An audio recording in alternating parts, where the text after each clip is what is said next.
Yeah, on. Two twins.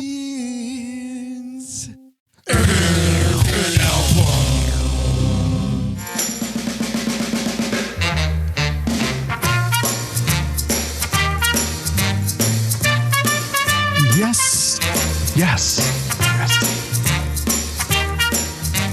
With Twins and an Album, episode number 52. What is it in Spanish? Cinco y dos, I think. What is it in French? You might know that better, T. What is it in French? I think I can only go up to like 25 nowadays. Formerly fluent, though, if I'm not mistaken. At one point, yeah. I did a little study abroad out there in college, and yeah, at one point I could, get my way around pretty nicely. But now my French is only good when I'm drunk. So, yeah, exactly. Maybe that's because during your study abroad, that was your status most of the time. Yeah, that's fair. When you sort of faintly know/remember a foreign language, I feel like the less, your brain gets in the way, the better. So therefore, it's good to rely on consumption when you want your brain to get out of the way, right? That's a good theory. I like it. See, the long overdue Kate Bush episode. Here comes my hour and 10-minute attempt to get you to not necessarily because I don't think it's fair to get anyone to like something, but maybe to try and get you to understand the genius that is Ms. Kate Bush. I don't know how it's going to go. I'm excited. I'm nerve-sighted. I'm excited / nervous. Nerve-sighted. Well, all I can say here from the onset is I gave it a go. This episode 52. It's quite the deal here on the deal here. You've made Two Twins in an Album history with this selection. Do you know what that is? Well, I think it's that we're going to look at an album plus a song. I know that's part of the history being made, but I'm assuming that's not what you're referring to. Yeah, not what I'm going for. What I'm going for is that this is the first album that you've chosen that I did not own in my library, either physically or digitally. In fact, I sort of have had to weave in kind of an interesting way to play the preview clips, because for the first time, really either of our picks, I don't actually have in my library. So Two Twins in an Album history being made today, Nub. Well, that's hopefully we'll change that. Actually, I got somebody here who might have a thing or two to say about that. I don't know if you're aware of this, but I actually live with one of Kate Bush's biggest fans. And if you don't mind, I'd like to bring her in here for a second, if that's okay. Sure. All right, here we go. This is incoming right now is one of Kate Bush's biggest fans. And we certainly don't mean biggest in terms of size or stature. Let's just make that abundantly clear. Come on in. Hey, buddy, how you doing? This is my niece, Beeks, has joined the podcast. Hey, buddy. Hi. Are those headphones staying on okay? Yeah. So let me ask you a question. So you like Kate Bush? Yeah. Why do you like Kate Bush, Beeks? She's a good singer, a good dancer, and I want to meet her someday. Is she alive? That's a question for Nubs. Oh, she is. Yeah. Okay. Blake, you mentioned you want to meet Kate Bush someday. She doesn't meet a lot of people. She kind of keeps to herself. But where would we have to go if we wanted to meet Kate Bush? England.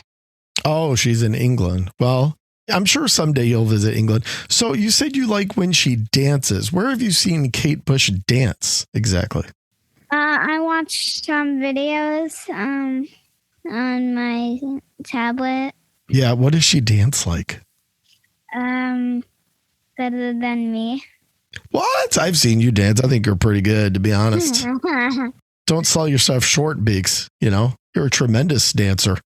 Yes, she does like cartwheels, and I'm not that good at cartwheels, and she does like flips, and I can't really do that stuff. Kate Bush does cartwheels and flips? Sometimes. Maybe I need to check more of this chick out. You know? Hey, Blake, why don't you share with Uncle T? First of all, where do we listen to Kate Bush mostly? Where do we spend time listening to Kate Bush? In Daddy's car. In the car for sure. And why don't you tell him, one of the things we do in our podcast is we do like our top 5 favorite songs. Why don't you do your top 3 favorite Kate Bush songs? What are they? All right, go ahead. So my first one is Babushka. My second, Run Up That Hill. And my third, Wow. Wow. Babushka, Running Up That Hill, and Wow. I'll say wow, because I can almost guarantee you that, you're amazing for many reasons, but one of the reasons is I think you're the only 8-year-old in the United States of America that can name 3 Kate Bush songs. What do you think? Don't you think that's pretty cool? I think that's super cool. There are some other people that are 8 that was one of their 3 top Kate Bush songs. Well, who else knows Kate Bush? Your friends at school know Kate Bush songs? No. I guarantee you they're not that cool, Beaks. I guarantee you. So Blake, what would you like? You said you want to meet Kate Bush. What would you like if you met her? What would you tell her?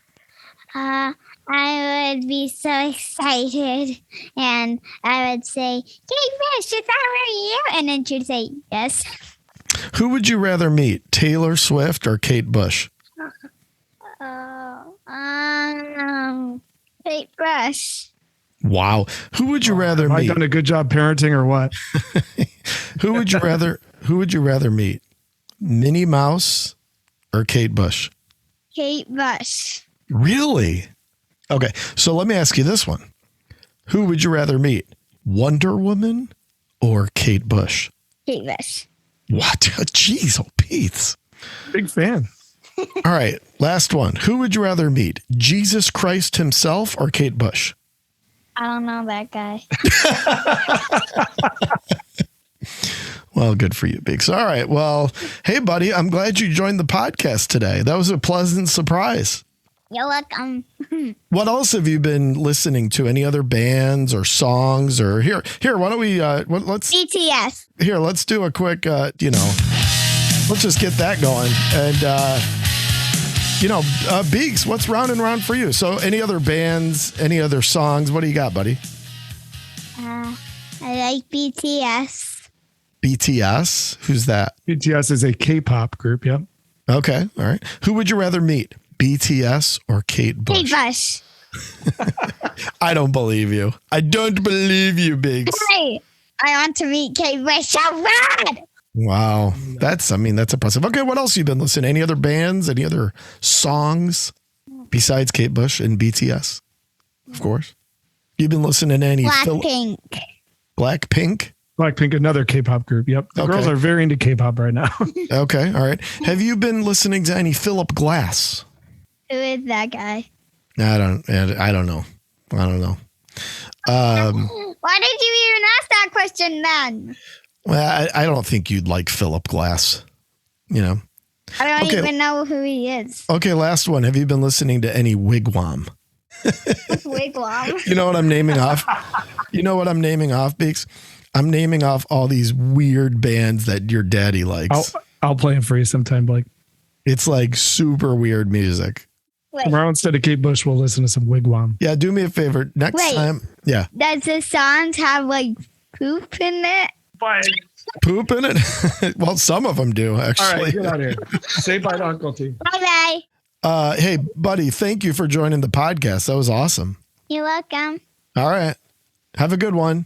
Bye-bye. Good luck in your quest to meet Kate Bush. Well, look, as you well know, there's always a method behind my madness. Now, if you can't get behind Kate Bush after hearing from Blake, one of her biggest fans, then just something ain't right. See, now you're not. This just isn't fair, because now, if I don't get on board here, I've not only disappointed you, which I medium care about.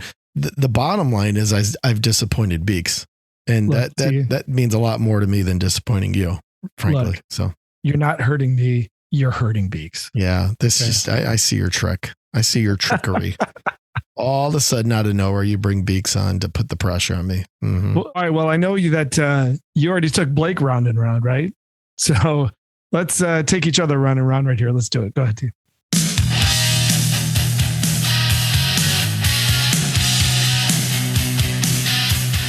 We're making all kinds of history today, Nub. This is also our first double round and round. So yes, it is. Yes, it is. Absolutely. Lots of history being made on the old podcast today, buddy. Historical episode.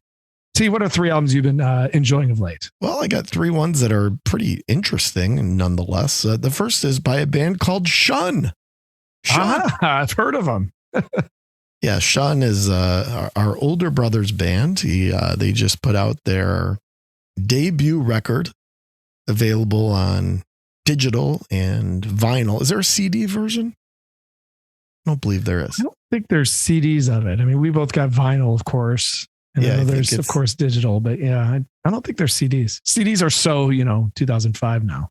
Yeah. So they're a band out of Asheville, North Carolina, and they have put out their debut record. It's a little bit of a sludgy kind of desert rock type thing. They kind of remind me of Eagles of Death Metal personally.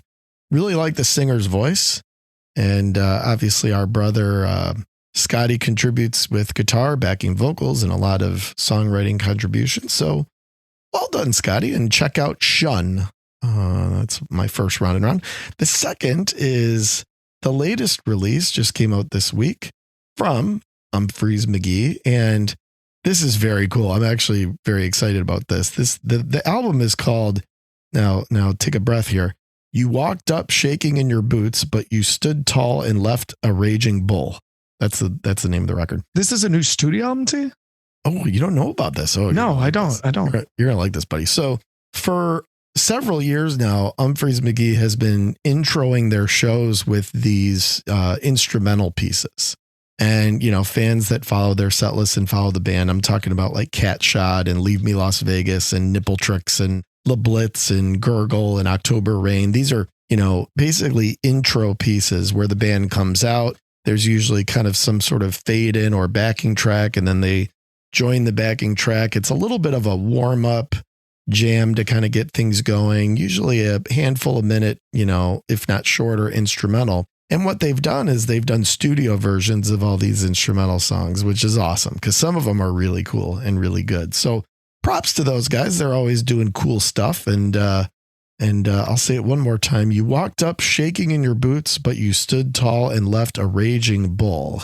The instrumental intro song collection from the great Humphreys McGee. And the third one, another one of my favorite bands who also put out a unique album. This is Blinker the Star. And Jordan has put out a covers album, and it's called Arista.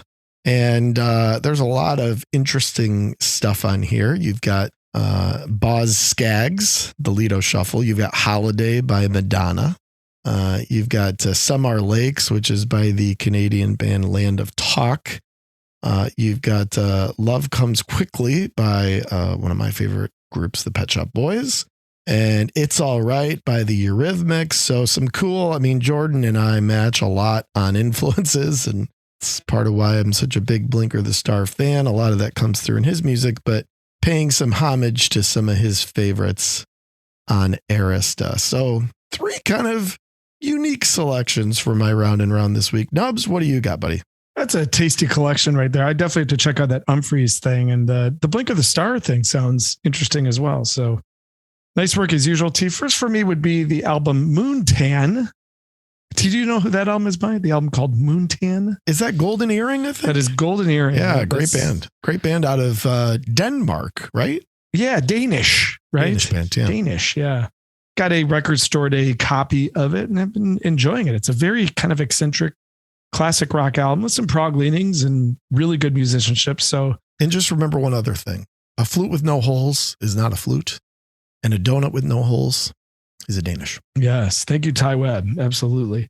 Second is an album by The Sin, which is Steve Nardelli and formerly Chris Squire from Yes. It actually was the band that Chris Squire was in pre-Yes.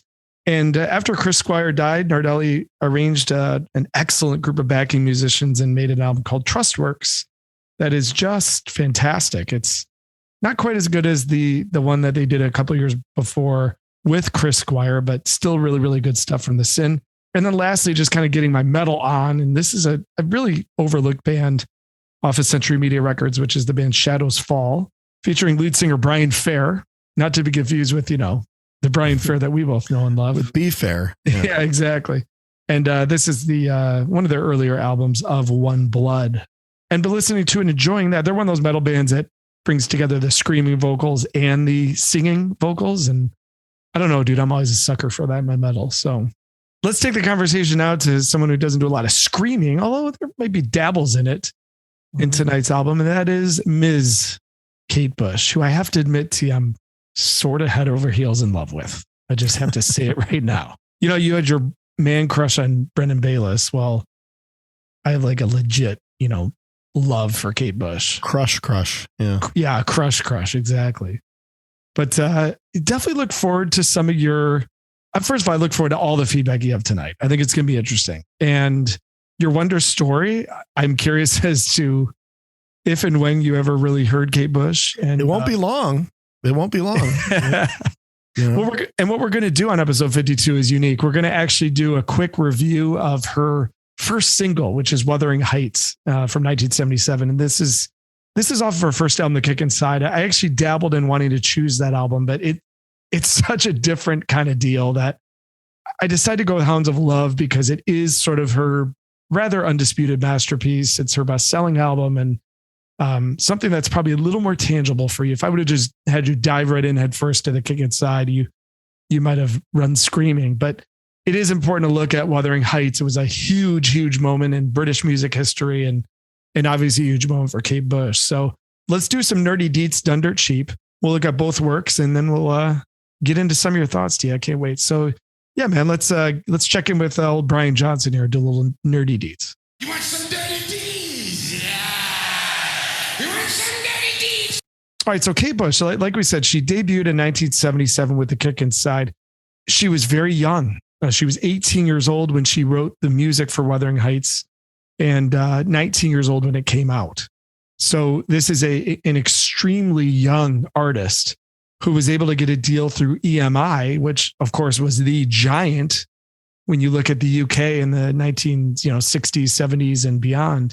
And there was really one key person in connecting Kate Bush to the rest of the world. And that person is David Gilmour from Pink Floyd. And David Gilmour, heard some of her tapes, heard some of her music, kind of immediately saw something in her and said to the people at EMI, hey, you really should sign this artist. And I'm sure they were like, you mean this 18-year-old girl? And so David Gilmour's endorsement was really significant. And literally out of nowhere, she comes along and releases Wuthering Heights as her debut single. It goes to number 1 on the UK singles chart and just becomes this pop culture moment, as we'll talk about a little bit when we get into it. Pitchfork actually in 2016 named Wuthering Heights the 5th greatest song of the 70s. So it just kind of shows you the role of the song in British culture. Fast forward a few albums later and kind of becoming an artist that didn't really do a lot in terms of, putting out albums every year. She took her time between records. And Hounds of Love, which is actually her 5th studio album, is what we're going to look at tonight. It was released on September 16th, 1985, produced, of course, by Kate Bush. She used an outside producer, Andrew Powell, for her first couple albums. And then, like most true artists, she was like, no more of that. I want full creative control over everything I do. And she's produced every album that she's done ever since then. It was led by, her biggest hit, aside from Wuthering Heights, and certainly in the US, her biggest hit, which is the first single, which is Running Up That Hill, in parentheses, A Deal with God. We'll talk about that idea when we get to kind of the track by track. Cloud Busting, Hounds of Love, and The Big Sky rounded out the other 3 singles. There's a total of 4 singles. This album was very, very commercially successful, which wasn't really Kate Bush's MO, but it did reach number 1 on the UK charts. It reached number 30 on the US charts, which was a huge accomplishment for Kate Bush to even crack the US charts, let alone finish with something that high. But of course, a hit lead single will do that for you for sure. A variety of musicians that contributed. Kate herself obviously does all the vocals. She contributed a lot of Fairlight synthesizer, and she's a piano player. She sort of like, think of her as the female version of Elton John early in her career, really writing songs on piano but becoming much more innovative, much more experimental as time would go on. And Hounds of Love really combines the experimentation with, like I said, her commercial pinnacle in a variety of markets. So looking at the musicians that joined her, some really notable people: Del Palmer, Stuart Elliott on the drums, Morris Pert on percussion. Is that Morris Pert or Morris Peart? Right. Yeah, exactly. This is Morris Pert, Pert. Oh, okay. Yeah, good question. I guess in the UK, you just say it the way it's spelled. Yeah. That's right. Yeah, exactly. 2 times platinum in the United Kingdom. It sold 1 million records there. At peak, it sold 206,000 albums in the US. So did very, very well. And like I said, is really kind of seen as her masterpiece, if you will. You can find it on a variety of best of lists and, people trying to capture some of the best albums of all time. You will see Hounds of Love on a lot of those lists, both in the UK and in the US. T, that is Kate Bush in a nutshell. I want to hear your Kate Bush story as we dive into the Wonder Stories on episode 52.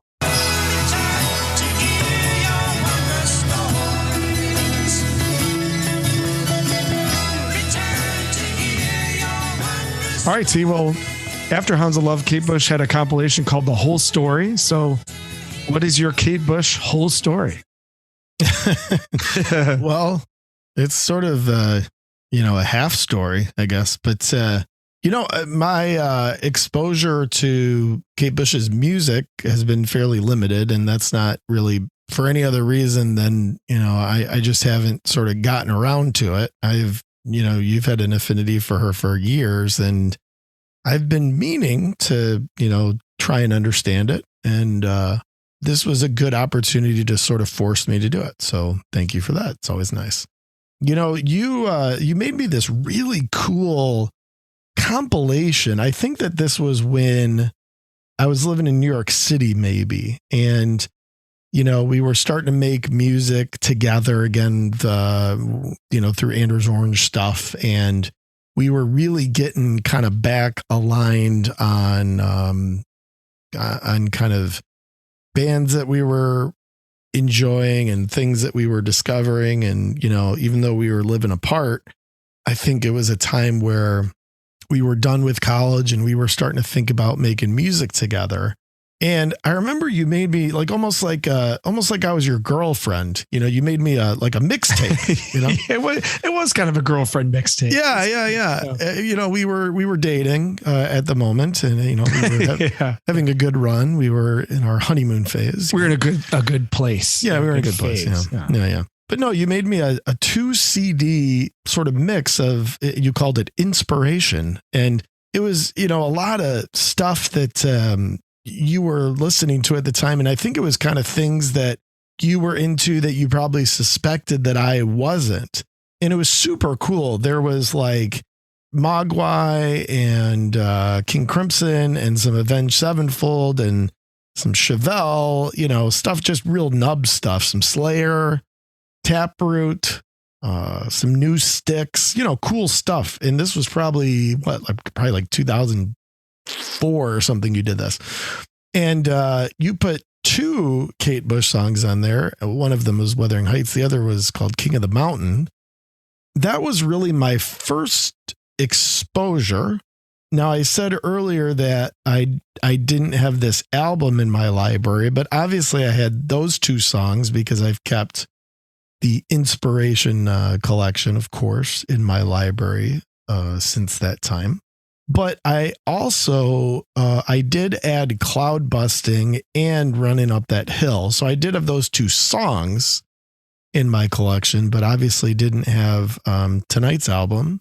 And listen, we'll get into it. This is a very fascinating, interesting, mad genius type artist that, clearly, early on established herself as a real talent and a real sort of creative, experimental art pop, I suppose, avant-garde type of artist. And anytime you can discover that type of thing, it's cool. So really my Wonder Story is pretty limited to that.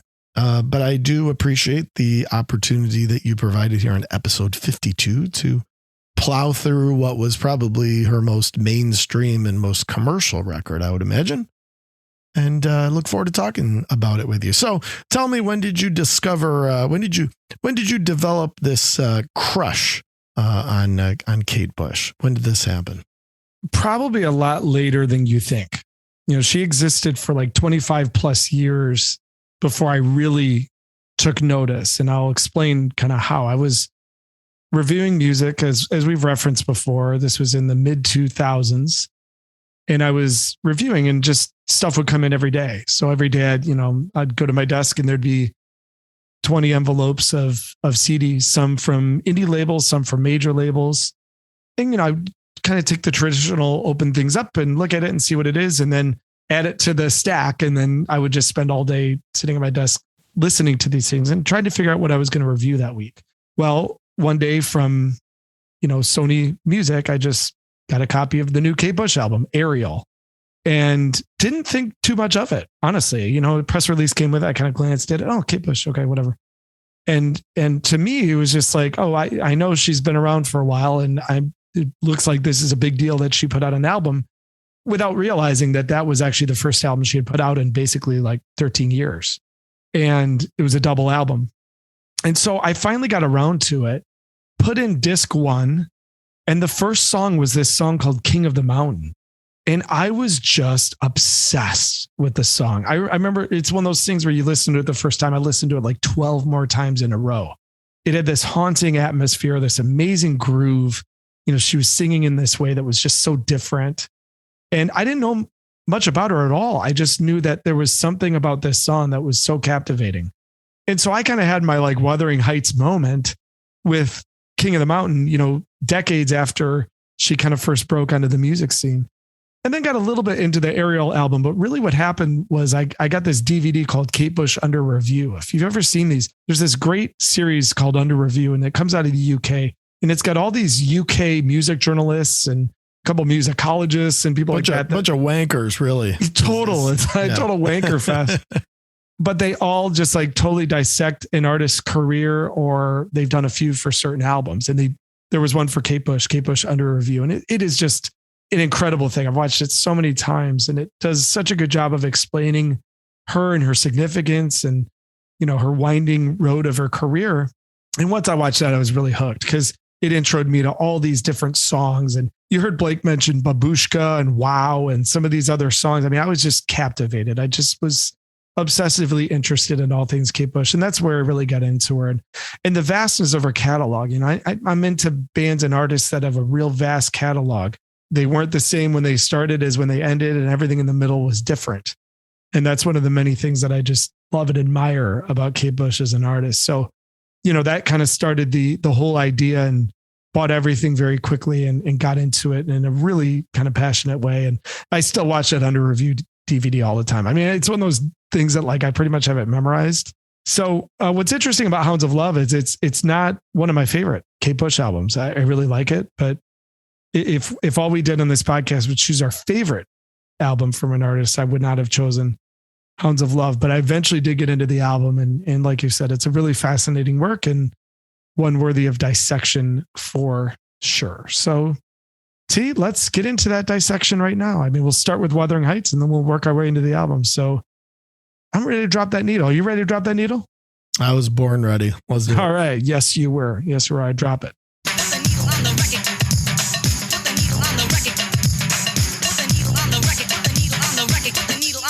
When the drum beats go like this. All right. The year is 1977, and this newly 19-year-old artist comes along and basically shocks the entire music industry with a single that would go to number 1 that nobody would have expected. And the song is Wuthering Heights.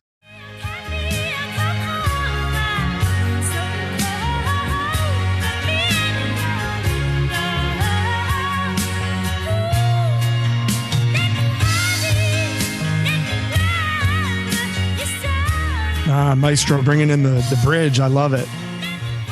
So Kate actually sang the song in one take.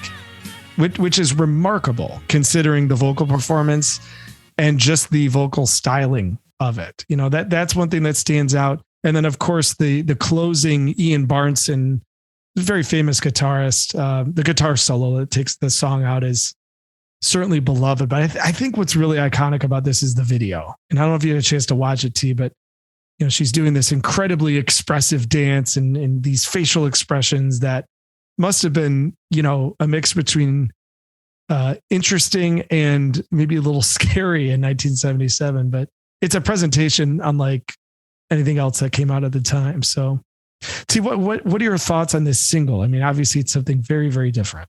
Yeah, I mean, you know, you can see why this was so unique at the time. You can see, you know, sort of why this caught a unique brand of listener. There's certainly an art element of this, and I think that comes through, you know, visually in the way kind of that video was produced and was presented. You know, Kate Bush was very influenced by a lot of different things, a true artist. And one of them was karate. And in fact, one of the things that early on, I saw that a lot of people sort of noticed about her is, I forget the word, but there's this concept within that form of martial arts within karate where you sort of make a noise when you punch or when you kick or when you kind of use a move of aggression. And I guess, as you can imagine, Kate Bush had a very interesting sound when she did that. And, you know, her voice is definitely interesting. You know, I think that, you know, what do Rush and Kate Bush, you know, sort of have in common? Because you probably wouldn't put those two in the same sentence a lot. Well, you sort of got to get used to the voice. And that takes a little bit of time, I think, for listeners that are trying to kind of feel out, you know, sort of her approach and how the voice really is an instrument. That's part of what I like about her. But, you know, listen, Wuthering Heights is a pretty amazing song all in all. And you can tell why it caught on. I didn't know until now that she was 19 years old, you know, when this was released. I know that she started writing songs when she was like 10, which is always fascinating when, you know, artists are that way. But, you know, this became kind of a worldwide hit for her right out of the gate. That's always interesting when you have artists who do that. And for her, it was probably great because it, you know, I think gave her a lot of carte blanche and a lot of creative freedom, which obviously, you know, she took advantage of. To the point where, you know, Hounds of Love, I mean, she basically recorded that at home, you know, and didn't want to be constrained by studio time and studio budgets and those type of things. So, you know, for an artist like her, it was probably huge to come out right away and have something that made a big splash, both creatively and commercially, and truly kind of launching her ability to kind of take her unique approach. So yeah, I think all in all, it's a really, interesting, fascinating, and rather important song to get to know. One of the things that's most interesting, though, is there's this thing that's happened called the Most Wuthering Heights Day Ever, which is a yearly flash mob that happens all over the world where fans of Kate Bush will gather and they'll recreate the red dress version of the video. There's two videos actually for Wuthering Heights, but the famous one is the red dress. And they get together and they look and they dress like Kate Bush, and then they do the dance to the song. And it's this big flash mob that they do to Wuthering Heights. And I think it started a few years ago and it's continued since. And the song has had several resurgences too. You know, it's kind of like huge singles, you know, it's come back. And I know that somebody sang it on The Voice and it became a charter again after that happened. The aspect of the song that probably had the most impact though was on Kate Bush as a star, because she obviously had overnight stardom as a result of Wuthering Heights and then almost immediately rejected it. The second album, Lionheart, which is probably my favorite Kate Bush album, came out. She toured that with something called the Tour of Life and never toured again. She never did another tour after that Tour of Life. And by all accounts, it was incredibly successful and a really amazing show. But she was just like, nope, I don't like that. I don't like doing it. I'm an artist. I'm a musician and I want to be in the studio. So to your point, and it's a great observation. By 1984, before the recording of Hounds of Love, she built her own studio at her house, which, this is the 80s. Like, that was really rare for an artist to go ahead and like build a studio at their house. She did that because she didn't want to be bothered. She didn't want any label interference. She wanted to produce her own albums at home and do it in the way that she wanted to do it, which would explain why she would usually take several years. We talked about this in episode 51 with Tool. Maybe only Kate Bush matches Tool in terms of how few albums that have been made over the stretch of her career. One of the things that I found very interesting, and we've talked about the Britney Spears microphone or the most notably the Rick Savage microphone. That's the kind of, wireless microphone headset that you see now a lot of pop artists use. Kate Bush was apparently the first to ever use that on that tour of life that you're talking about. This is 1979. And, she wanted to be able to go hands free and provide some choreography and some expressionist dance and those type of things during this tour.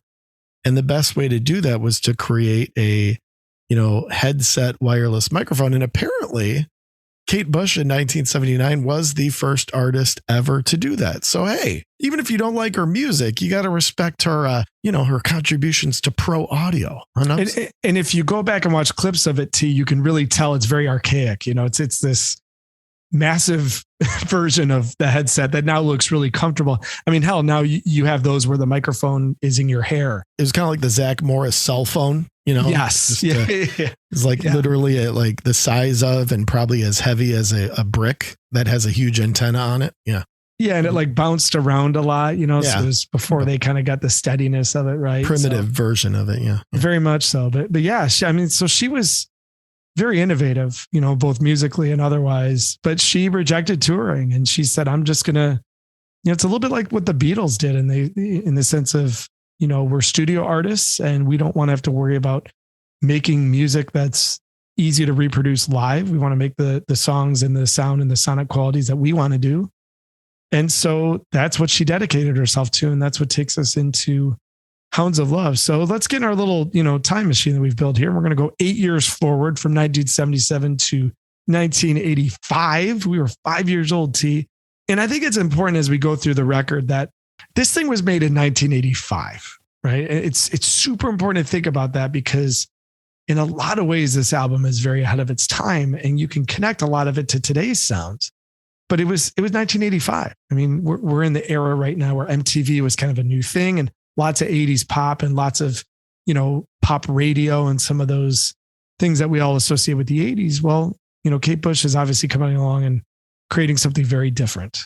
But she used some of the tools that were popular at the time. We'll talk about those as we go. So we're going to kick off Hounds of Love now with what became her biggest hit in America. She wanted it to be called Deal with God, which is a great title because it's got all sorts of different dual meanings, right? And she proposed that to the record company. She lost this battle. This is one of the few concessions that Kate Bush had to make with EMI because they said, no, it's going to be your first single and we're going to call it Running Up That Hill. So she fought hard to get the parentheses, a deal with God. And so technically it is Running Up That Hill, a deal with God, and it kicks off Hounds of Love. It's you and me, you won't be unhappy and holy God. I'd make a deal with God and I'd get him to swap places, be running on that road. Yeah, Kate will only refer to the song as Deal with God. She stubbornly will not agree to the Running Up That Hill title. But when I was, discovering Kate Bush, this was one of those songs too, where I was like, oh, I know that. I mean, you know this song, right?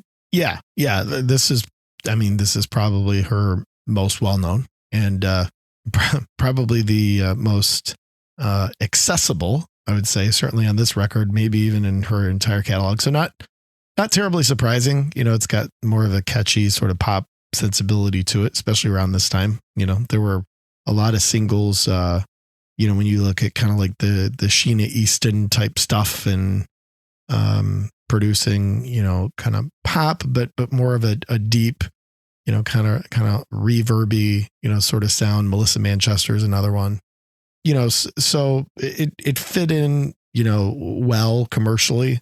I'm sure that was not her intent. I don't think it ever was her intent. But yeah, certainly probably her song with the most pop sensibility. And I'm not terribly surprised the record company sort of took control of that track in a way, knowing that it was one that they wanted to package and sort of utilize to shift some units of Hounds of Love. Well, what's interesting to you is that Hounds of Love followed an album called The Dreaming, which came out in 1980. And The Dreaming was a commercial flop. It failed miserably because it's so experimental. I mean, it's just all over the place. Now, in hindsight, people have decided that The Dreaming is some sort of masterpiece. But at the time, most people hated it.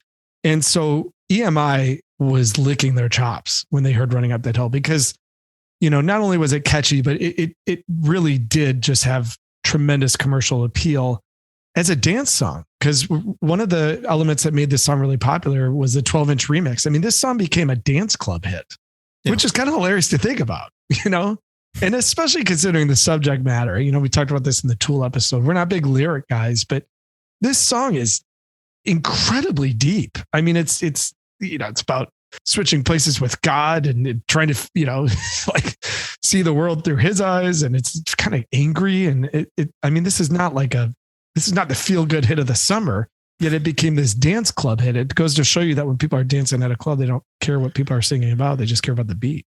Yeah. And it seems like, obviously there are countless artists that note Kate Bush as a huge influence. And this song kind of helps you understand how some of those artists, Annie Lennox is one, and Erasure, one of my favorites. They love Kate Bush. Stevie Nicks has given Kate Bush praise. Dido, who I'm a huge fan of.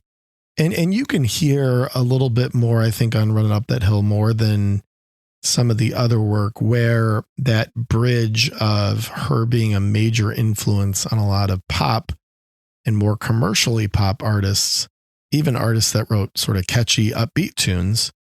You can see where that influence came through. Now, it's not like every other song other than this she ever did was like melodramatic and depressing or something, or over the top avant-garde. But certainly, this one, I think when you listen to it, helps you understand versus some of the tracks, from these artists that have listed her as an influence. You can kind of bridge those two things and see why. For sure. And it kicks off a side one that is pretty damn commercial. It's got 4 songs on it, 3 of which were hits. And you can tell that there was a dedication to making things just a little more tangible. And the second side, which we'll get to, is completely not that. I mean, it's an art piece. The videos were key to all these things. And the second track on the album, the title track, is certainly no exception. The video is a key part of its success. And that is the title track, which is Hounds of Love.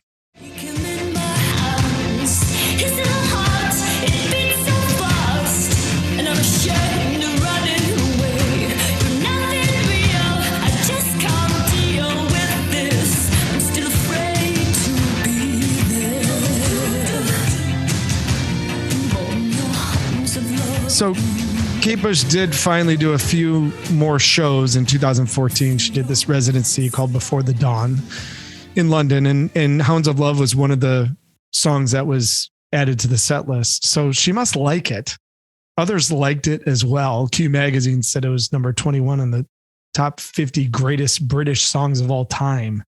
So again, just the heaps of acclaim that come to Kate Bush are pretty frequent, but to think of this song as a hit is pretty remarkable because it's very avant-garde. It starts off with a sample, which at the time was not something common.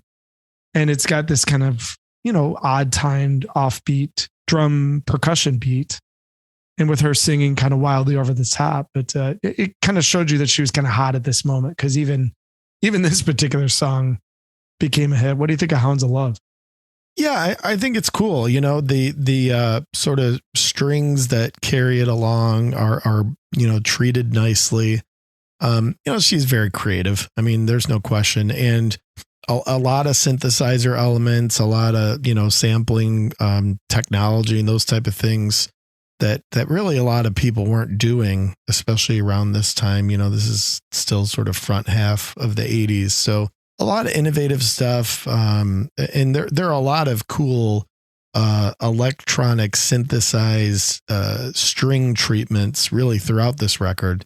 But, the title track features that nicely. It's, again, it's got some more upbeat sort of pop sensibility to it. This was, rather commercial friendly, especially by Kate's standards. And yeah, I think it's a great track too. I think it's one that kind of shows that, the record wasn't afraid to, be, at least to your point on the front half, to be fairly upbeat and fairly digestible, which her music wasn't always that in all cases and in all different eras. But I think people realized, again, to your point about the album that preceded this, that this one was moving along in a little bit more of a straightforward direction, at least early on. Two key elements of the whole album, and really this phase of Kate Bush's career, is the Fairlight CMI, which is an early synthesizer and sampler. So that's, these samples are real samples that were done through the Fairlight. And then the Lindrum, which is some of the early drum machines, early drum programming that really has a very distinct sound, and you can hear that throughout. So there's some real percussion going on in this album, but a lot of it is that Lindrum programming, and gives it kind of a signature sound for sure. Did you go see her during this 2014 run, or did she come to the US? No, it was just in London. Okay. And in all honesty, very ironically that you mentioned that, because Blake, who we heard from earlier, was fairly recently born when the residency occurred in London. And if that hadn't been the case, I probably would have flown over there and gone. I wanted to go so bad. I actually stayed up for the on sale just to see if I could get tickets. And the whole thing sold out in like 14 minutes, like 32 shows or something like that. Sold out in like 14 minutes. So she played at the same place the whole time? Yeah. Okay. It wasn't a tour, it was a residency. So, I mean, it was an extravagant show. She did material off of Ariel, kind of one of the song cycles on Ariel. And then the second set was her doing the Ninth Wave, which we'll talk about in a little bit. And just a few other songs sprinkled in. And that was it. And it was a ton of theatrics and costumes. And, she's a true artist in the way she wants to present her music. So she was very picky about it. But no, man, I didn't go. And, I wish I would have, but maybe she'll do one more. Who knows? It's hard to say. Who knows post-pandemic what artists are going to do. Maybe she'll do another run of shows. And if she does, I'm going. I don't care where it is. It could be on Mars, and I'll find my way there. I'll join Richard Branson, and I'll hitch a ride with them and go to the show. Yeah. Track 3, yet another single, yet another hit, if you can believe it. She's turned into a hit-making machine all of a sudden, and that is The Big Sky.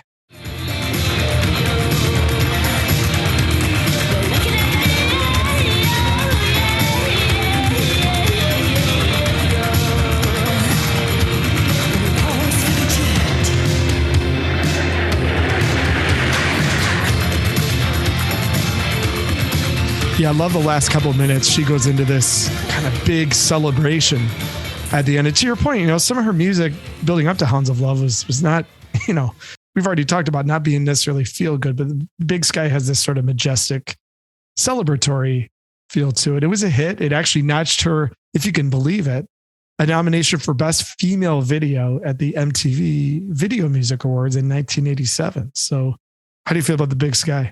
Yeah, I mean, 3 tracks into this, it's a pretty nice listen. It's a pretty easy listen. I didn't expect it to be quite that digestible.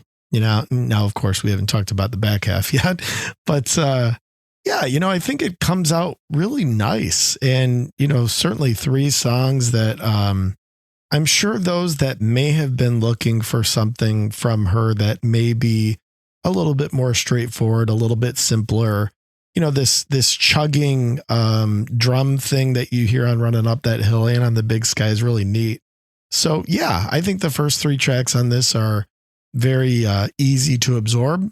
and are all pretty, quite honestly, pretty commercial sounding right out of the gate. And I'm sure there were a lot of people that probably didn't like that if you were a hardcore fan of her experimental work like you saw on the previous record. And of course, I'm sure there were plenty that thought it was great, to see an artist like her execute on something that for the more casual listener is a little bit more digestible. Kind of your first moment of experimentation and atmosphere, which trademarks of her sound during her whole career, comes with track 4, which is Mother Stands for Comfort.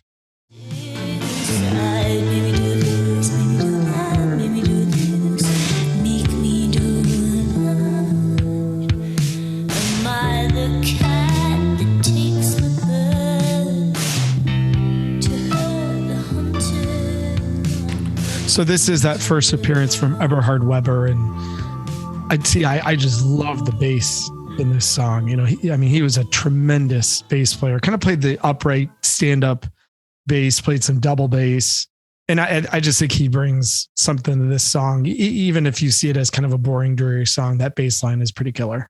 Yeah, and there's some instrumentation stuff going on that's pretty cool. I mean, that tickling piano is kind of nice and unexpected. I think it's well produced. You certainly have some electronica, percussively that's sort of taking you through it. I mean, it's interesting again, and it's, I think after the first 3 songs being fairly straightforward and dare I say it, somewhat poppy, getting this in track 4 is probably the right spot. And obviously sets up another, well-known and beloved, and certainly one of her more commercial tunes in track 5. And what does track 5 have in common with Animal House? Well, we'll tell you as we look at Cloud Busting.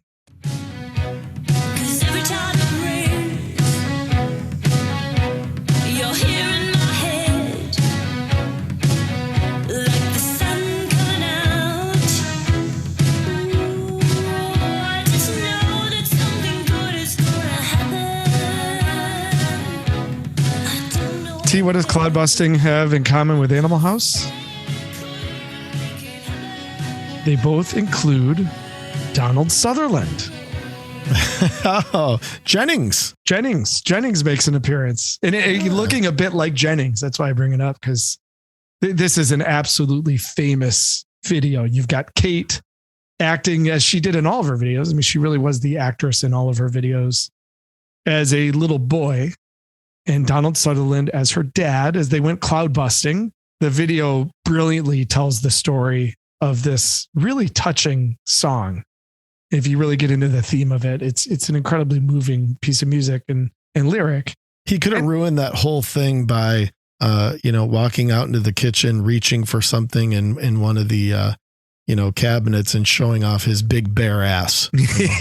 Yeah. Like he did when he was Jennings. That would have ruined the whole vibe of the cloud busting video. I'm glad he didn't do that, actually. Donald Sutherland as Jennings. Yeah, once was enough to see like his big hairy ass. Well, at the Before the Dawn shows in 2014, she actually closed. This was the encore. Cloud busting was. I think she's always had a pretty big respect for this song. Again, looking at it, it's 5 minutes, 6 seconds long, and but a huge hit. And you can see why. I mean, even more than Running Up That Hill, I think this song really combines the commercial appeal. It's just a gorgeous composition. It really is. And like I said, very emotional and something that I think connected with a lot of listeners. This was the second single. This actually peaked at number 20 on the UK charts. This one did not cross over to America. You can kind of see why. It's a little bit out there for American tastes, but I mean, this was a huge song for her. And you look at some of the music that took Hounds of Love from being a good album to sort of this legendary album. I think Cloud Busting certainly fills that category. Yeah, it's cool. I mean, at the intro, you almost feel like you're hearing like a Eleanor Rigby type thing, because it starts really with just the strings in her voice, and then everything else kind of builds as these additional layers come in. So, I think it's probably it's a high point really on the record. And, again, something that's pretty simple, pretty straightforward. Dare I say it, a little dancey.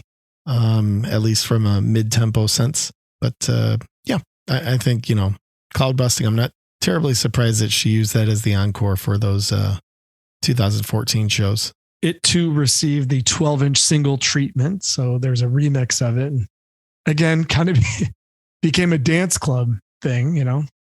So T, now we flip the album over. Side 2 is a song cycle. And none of these songs are intended to listen to individually. It's meant to be an entire piece. Actually, Kate describes it as a film. She really considers this to be a film in music, and that is the ninth wave. So the ninth wave it's a story.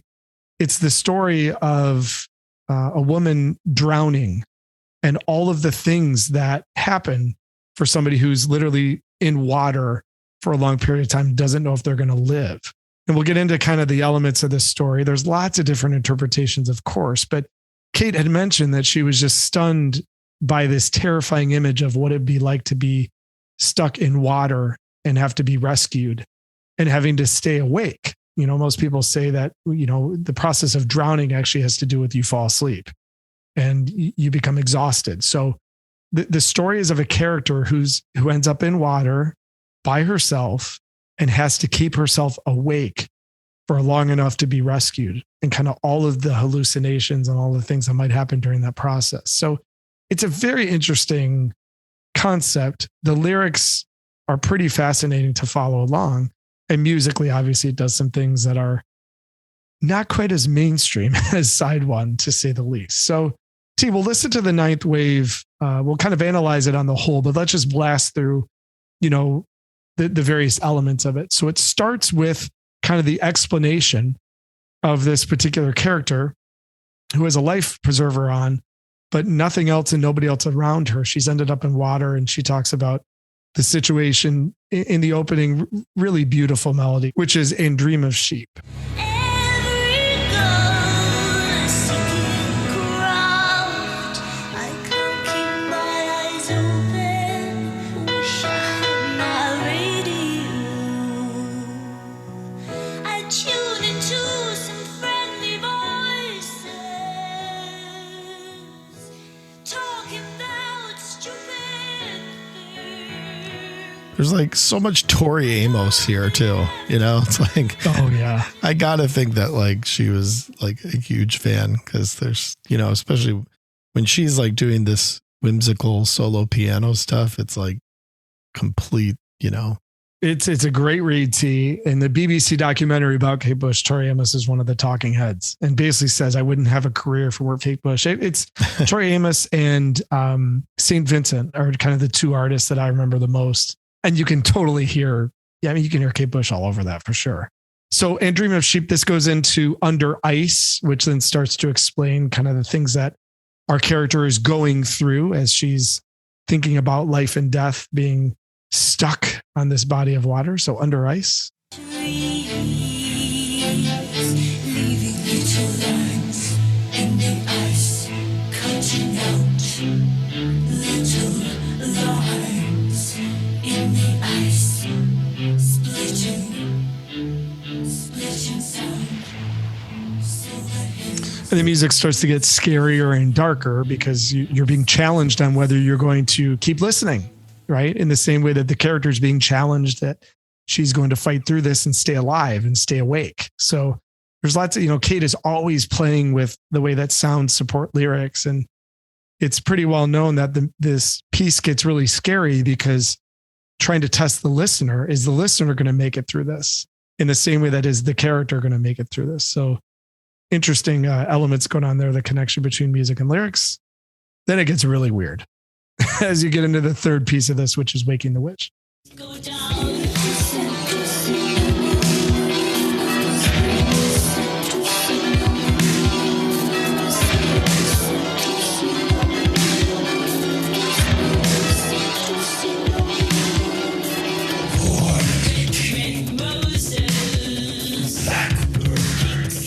And T, what's going on here is like the hallucinations, you know, like paranoia, the thoughts that run through your head as you're trying to stay alive and stay awake. It's getting pretty out there, isn't it? I'm glad you're kind of explaining this, because, you know, my first, you know, couple listens, I was like, what the shit? What is going on here? This is chaos. But you know, when I first listened to the song cycle, I was like, I don't like this. But it is one of those rare examples that when you learn the story and you figure out what she's doing artistically, it makes a huge difference for sure. Next comes actually my favorite bit of the whole cycle, which is watching you without me. And what you'll hear here, the symbolism of the music is supposed to be a ticking clock. It's supposed to be measuring time. So you hear this relentless sort of backbeat. And I always love when artists experiment over kind of a relentless backbeat. You know, we've talked about that before with Phil Collins and Face Value. And watching you without me has that element to it because you're thinking about time. You're thinking about cold, all these sort of elements. And I'll explain another element of it too after we hear the clip. Go ahead, T.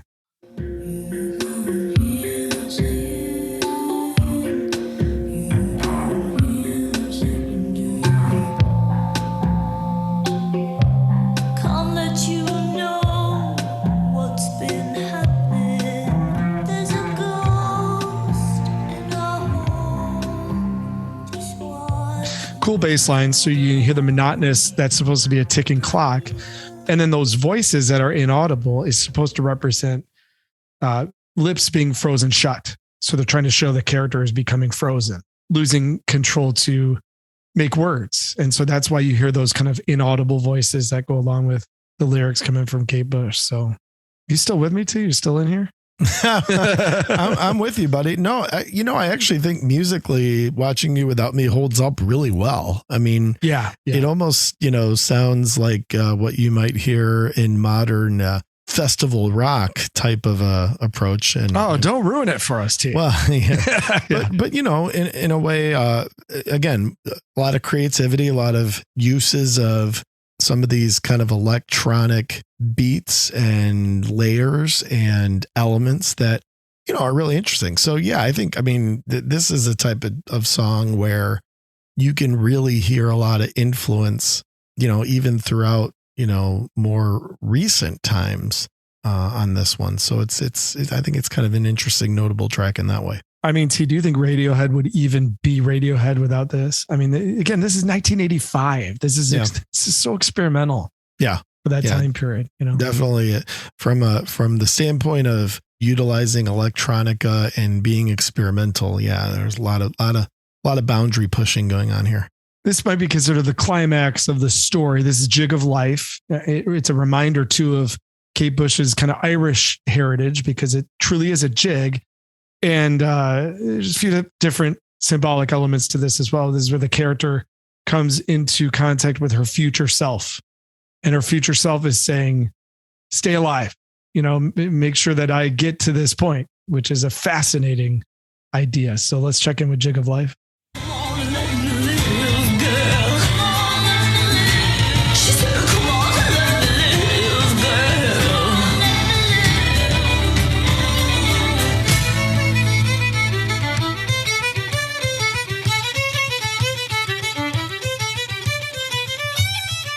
So you've got Irish history there with the jig, which is obviously something really personal for Kate Bush, but a jig is a dance. And this is showing that English symbolism of the dance with death, which it goes all the way back to, Ingmar Bergman films and this whole idea of that, you dance with death. And so what you see is the character dancing with death. You're seeing the future self. The future self is saying, let me live. And I think that jig is meant to be kind of an interlude to show this dance that's going on with our character as she's feeling death. And we all know that you're not too big of an Ingmar Bergman kind of fan. So it all sort of makes sense. Yeah, not at all. Not at all. But I know that an Irish jig is kind of hard to get through. But again, thinking about the symbolism of that and really building up to the jig, you have this pretty powerful melody, this kind of powerful texture that's going on. Well, yeah, again, now you're in a story. So obviously, this is no longer a just an audible, music album. This is theatric and something that has twists and turns. And, musically, you can say it's got variety, but a lot of that's contextual to the story and just makes it all the more interesting. Interesting might be one word to describe probably the most experimental part of the song cycle, maybe aside from Waking the Witch. And that is kind of what sets up the finale, which is Hello, Earth.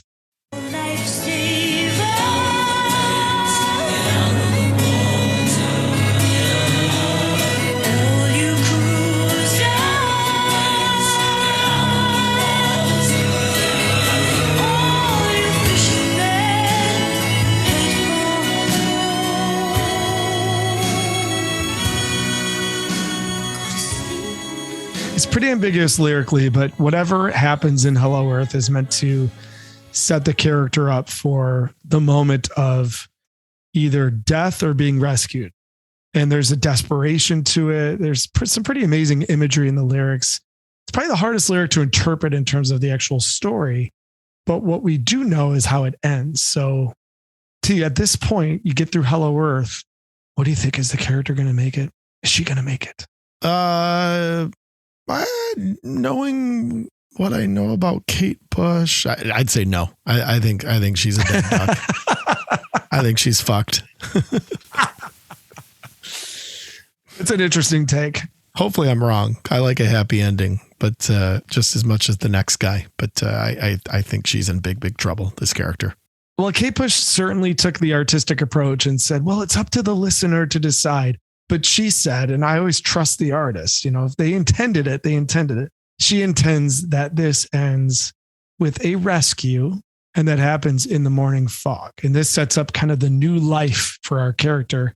And you can hear that in the lyrics. But I actually think this becomes one of the more touching and uplifting parts of not just the album, but Kate Bush's entire catalog. It's very short, but it's very sweet. The Morning Fog.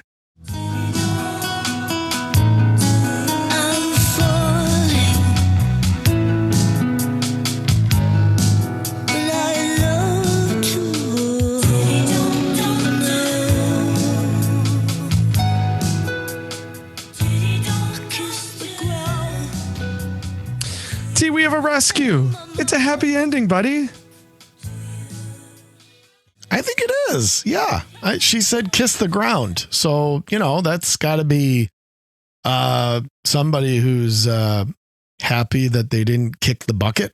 And so, yeah, I think we had a happy ending. That's what I'm going to go with, at least. It's a song all about gratuity. She, the character kind of names all the people she loves and kiss the ground, and this feeling of new life. And it's like through this traumatic experience and coming face to face with death and having to work to stay awake, to stay alive. Now you have a new perspective, a new lens. Or is she telling all the people that she knows and loves to kiss the ground when they, visit her when she's dead? That is one of the interpretations. It is. It's there's some that do think that it's a happy ending, and some that think that is exactly what you said. And Kate kind of goes with that, like most artists. It's whatever you make it. But she says the intention was a rescue. I bet Kate doesn't even know the answer. She probably just kind of, those artists, right? It was kind of like, I'm going to be ambiguous and I'm going to look at you, so I don't even, she might not even know the answer, Keep everyone guessing. No, and it's rare for her. It's actually really surprising that she would actually come out and give that indication. Say, yes, it was a rescue. You wouldn't guess that from her. So always unpredictable. Kate Bush, one of the many things that I love about her. So T, what do you think of the Ninth Wave? Obviously a little different than the first side, let alone different from everything else that was coming out in 1985. What do you think?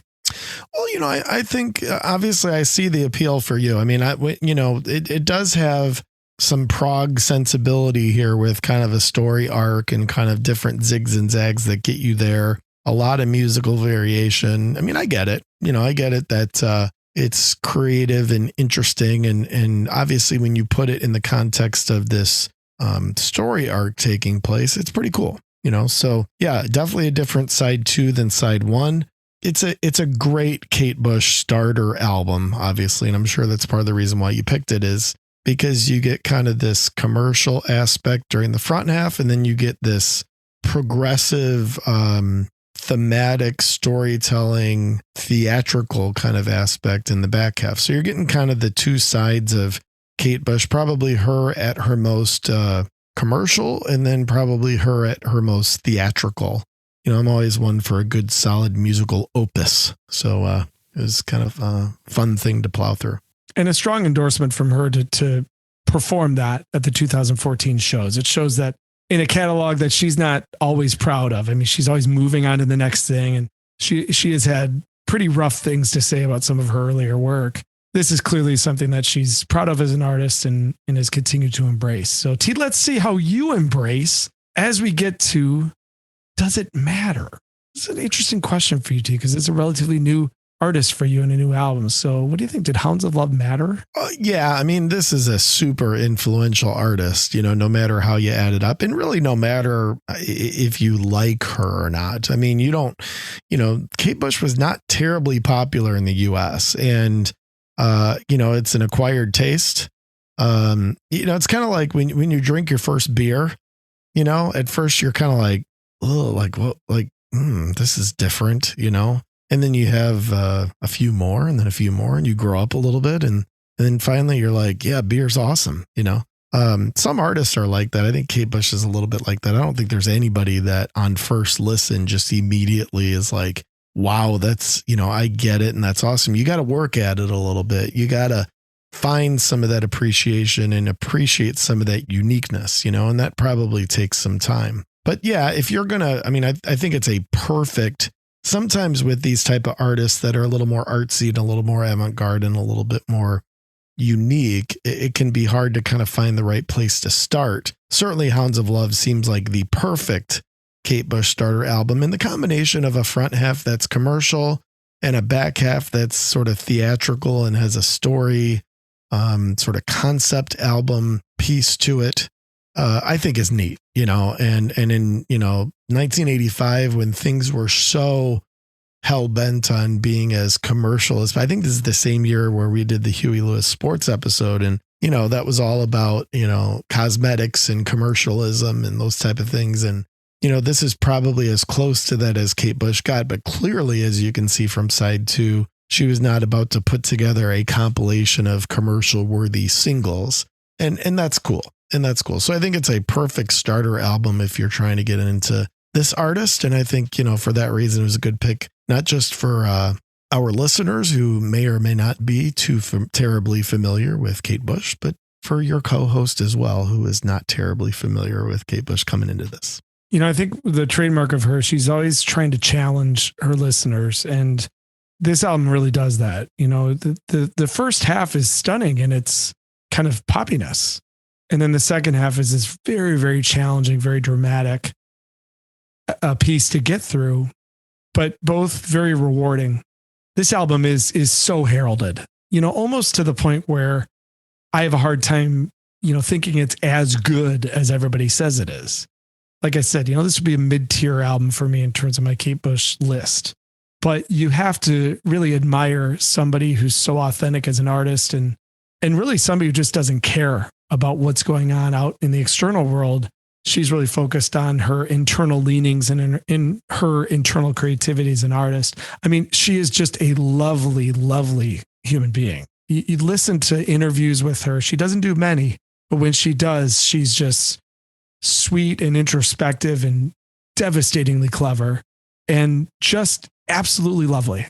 But she also has really clear direction of what she wants to do as an artist. She didn't want stardom. She didn't want to be a pop star.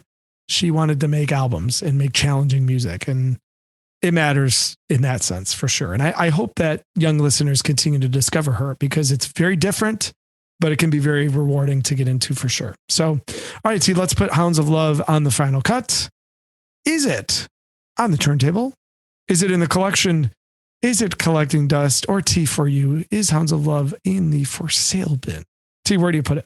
I'm going to go collecting dust, Nubs. I think that it's important. I think that it's a great artist to get into. It's not really my thing. I'm going to keep digging on Kate Bush and trying to, see if I can get my arms around it.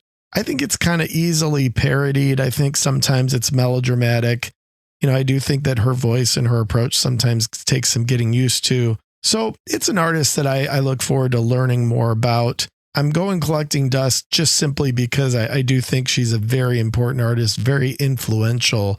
And this is a great way to kind of start your Kate Bush journey. And who knows, maybe I'll figure that out someday. So far, everything I've tried hasn't really connected fully.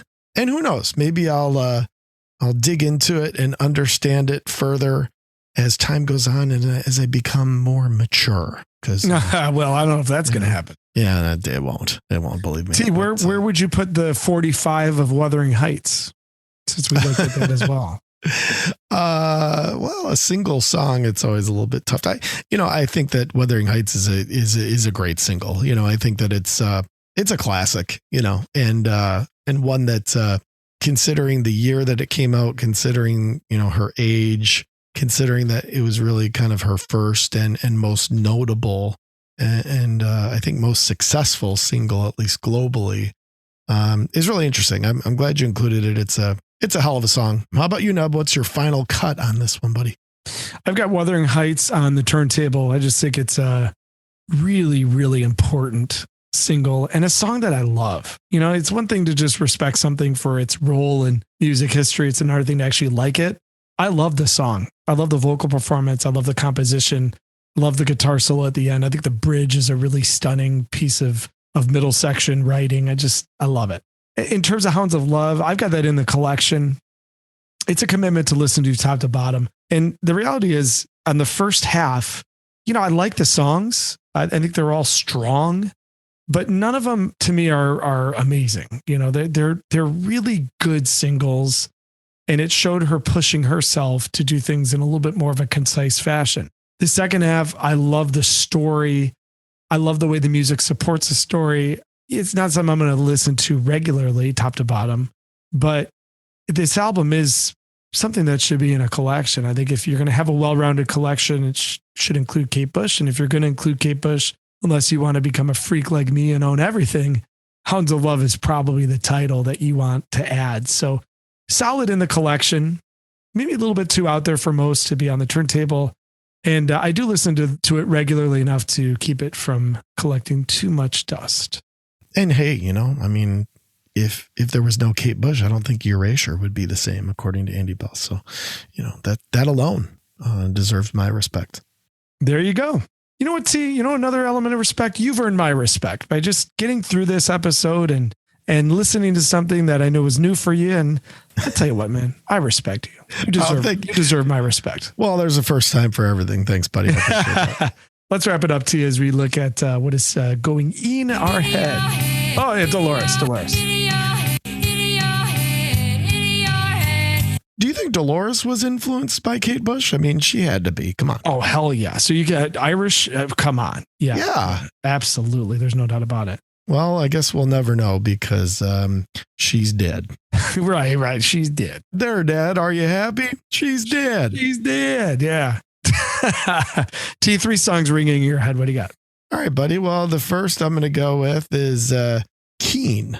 And this is a great song from those guys called Is It Any Wonder? Which that's really good. Really good. Yeah, that was on their Under the Iron Sea record, and good band that put out some good stuff. If you want to hear the best Keen song, Clear Skies. It's a song they put out on an EP. Oh, dude, it's so good. Oh, nice. The second is kind of a pop, classic from the 80s. You know the band M? This is the band that did pop music. Pop music, yeah. Lizzie. Well, track 2 on this album, which is called New York, London, Paris, Munich, is called Woman Make Man. And it's a really cool, 80s new wavy pop deal on the deal. It sounds like a caveman's description of giving birth. Woman make man. Yeah, that's exactly what it is. And it's a good jam. And lastly, a band that has a new album coming out next month. I'm pretty excited about it. And this is the great Duran Duran. And one of my favorite songs from them is New Moon on Monday and Only 5 Days Through the Night. So, God, I love that band. I hope they tour. I would love to go see them. We got to go see them if they come back. Oh, yeah. Yeah, we'll go for sure. And they all still look like they're 30. They do. It's crazy. I know. They look amazing. They totally do. It's almost kind of not fair. So that's what's in my head. What is in your head, bud? Well, the opening track off the album For the Love of Strange Medicine, which was from Steve Perry sometime in the 90s. I can't remember. But the track is You Better Wait. It's just a phenomenal song. Absolutely love it. That would be one. Second would be War just put out a vinyl box set for Record Store Day this past weekend. And Spill the Wine. Terrific War song. Absolutely love it. And lastly would be the super group known as Platypus with, this is with Ty Tabor from King's X, John Myung from Dream Theater, and Rod Morgenstein from Winger. Oh, all those bands suck. Jeez. Yeah, right. Yeah, terrible bands. What are these guys called? Platypus. Jeez, I'm going to check that out. Oh, they put out 2 records in the 2000s. Actually, one of them might have been 1999. I mean, you take Winger, Dream Theater, and King's X and put it into a blender. Yeah, that's tasty. Yeah, and Ty Tabor sings lead on all the songs. Yeah, and I mean, 2 incredible records. The first one is When Puss Comes to Shove, and the song Willie Brown off of that is just such a jam. You should get that album, T. You would absolutely love it. It's like melodic King's X mixed with just a ton of prog elements, and Rod Morgenstein's drumming is just awesome. So I will do that. All right. Love it. All right. Well, you, as you have a good time over there. All right, T, thanks for all your thoughts on Hounds of Love. Go buy some Kate Bush. You need it. And I can't wait for episode 53. We'll kick it back to you, T. And I know it's going to be a really interesting one. I can't wait for it. Well, we're going to show some range, aren't we? We just did Tool and right into Kate Bush, and then we're going to go just zigzag in another direction. So yeah, it should be good. Showing range is what 2 twins in an album is all about. That Indeed and shirtless zooms. Indeed it is, buddy. Yeah, I did go shirtless on this one, all about. Showing range and... I'll tell you what, I'm cutting glass over here. It's a little chilly down here in my basement, but so, the stack of dimes right here. Oh, man. For everybody else, please take care of yourselves and take care of each other. And we will see you soon on episode 53 here on 2 Twins and an Album. 2 Twins and an Album. Well, that's about it. That's all we have. I hope it wasn't too disappointing. We will see you on tour. Until then, take it easy.